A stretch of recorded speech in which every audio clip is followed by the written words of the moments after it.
Good morning everyone. It's soap cutting day. So yesterday I did some videos of the making of this soap, which hasn't really got a name, but it's a spring floral soap, fragranced with a fragrance oil this time instead of my normal essential oils, just because I wanted to try it out. It's a brand new one and it is for sale now, and I can report that it has worked beautifully. It didn't speed up trace, it was very well behaved. I could work on a 4-colour soap, which I think shows that it's well worth using. Okay, it did speed up a little bit towards the end, but I had plenty of time to do swirling and tops and everything, so I'm very, very pleased with it. As I said, it's Jasmine and Bergamot is the name of the fragrance oil, and it will be going up today for sale on the website. So I'm going to cut this now. As you see, the colours have faded slightly. This does happen. In fact, in this instance, there's quite a lot of what's called ash on top. It's a phenomenon in soap making that nobody really quite understands. It creates a kind of a slightly cloudy white effect. Some people say it's because of titanium dioxide. Some people say it happens when you soap cooler, although in this instance that wasn't true. I've never really found a reason. Sometimes it does it more with certain fragrances than others. To be honest, I never let it get to me. I don't mind. It's soap and it's the way that this soap looks, and I'm quite happy with it. So the first thing to do is to take the silicone part of the mould out of the wood holding mould, and it's really quite easy to do. So there we go, that goes to one side, ready for next time. And this is what we're left with. So you have to peel back the soap from the edges. It can be a little bit tricky to get it right back in these small soap moulds. This is quite a small soap mould as soap moulds go. Right back, yeah, okay. So I freed off all those corners using my thumbs, if you can see. Now I'm going to put it up on its end, peel one side back, and then flip it out. And this part of it, the reveal, is always really great to see, because you can get an idea of what you're dealing with already.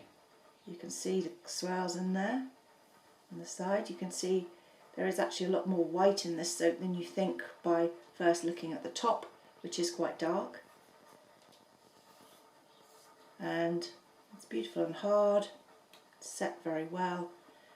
I'm quite excited about cutting this one.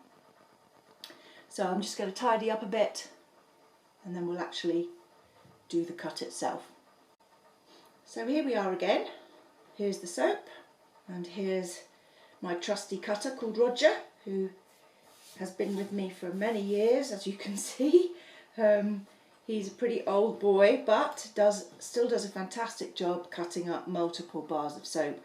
I have no idea how many this cutter has cut, but I can tell you it's an awful lot. First of all, I'm going to just trim the edges of this soap just using a peeler. It'll help just the finished look, and it's easier to do it in one go when the soap is still in a block like this.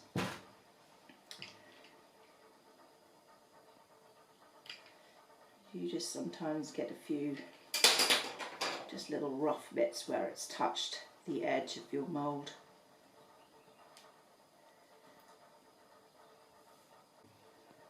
Pop the loaf in. Now, because this has botanicals, i.e. has little tiny heather flowers sitting on the top of the soap, I don't want to cut straight down through, in case the wires of the cutter pick up the heather flowers and then drag them down, which will scar the sides of the soaps. It can be cleared up afterwards, but I prefer to have a nice clean cut straight away, so I don't waste soap by having to trim afterwards. As you see, this mould is perfect for this cutter. Complete fluke on my part, but it works very well. And I'm going to tip it down sideways, and that's just so that if the wires do pick up the flowers, what they'll do is drag them down that way and not through the soap itself. I'm looking forward to seeing what these colours are going to be like. So here we go, and as you see, it just trims off very nicely, just trims up the ends for me, so I get two little tiny ends. Just slow and steady. Down we go.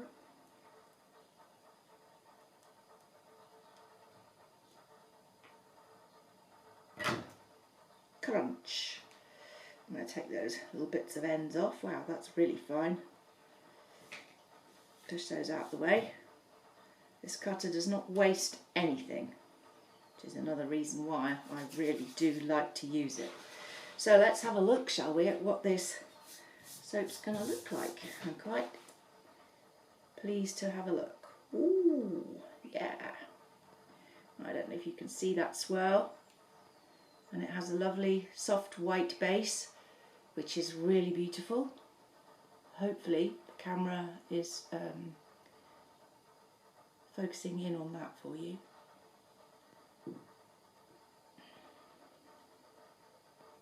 Oh, we're getting some beautiful swirls through that. And in fact that burlesque pink has almost gone dark purple, but I don't mind that. I think that's beautiful.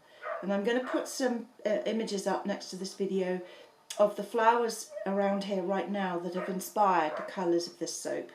And you should see that it does work extremely well. Yeah, that looks lovely. I'm very, very happy with that.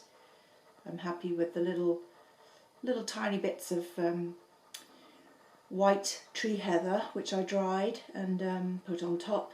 I picked those about 4 weeks ago. And they're beautifully dry, and I'm very happy. The swirl is a kind of florally type swirl. Obviously each slice is completely different. You never know quite what you're going to get. Sometimes you see the mirror images look really beautiful. If I bring you up closer, I'm hoping that you can see those colours. Excuse my naughty little dog barking. She's only 8 months old and she's got a lot of learning to do. So there we go. I'm very happy with that, and the fragrance is beautiful. It's lovely. I wish you could smell it. It is definitely a florally fragrance, but it has a kind of sultry, dark undertone, which is really nice. It's not a light floral.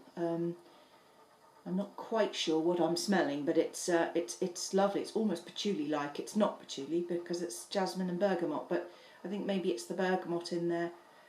It has a very nice fresh fragrance too. It's quite a fresh scent. Yeah, I'm loving these swirls. They've come out really well. Yeah, very happy with that. Happy with the way the tops look too. And you have a little close-up of the top of the bar. I will tidy up these bars a little bit towards the end by just trimming down the edges. I'll let them dry just for a day before I do that, because the soap is still quite soft. It's not too soft. I mean, you saw it was quite difficult for it to get through, but for the wires to get through. But I'm going to leave that just till it's hardened up a little bit before I start trimming. Yeah, very nice, very dramatic. Love those mica colours. And as I said to you before, those are available for sale on our website, and I have all 3 colours in stock right now. So go and have a look under the soap ingredients section of the website and place an order if you'd like to have a go with these.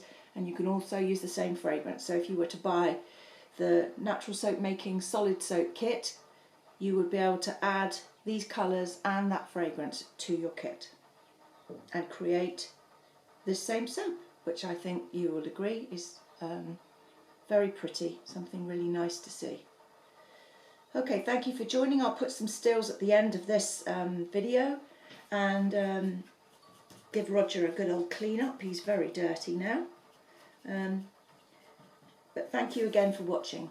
Have a lovely day, and I'll see you again soon. Bye.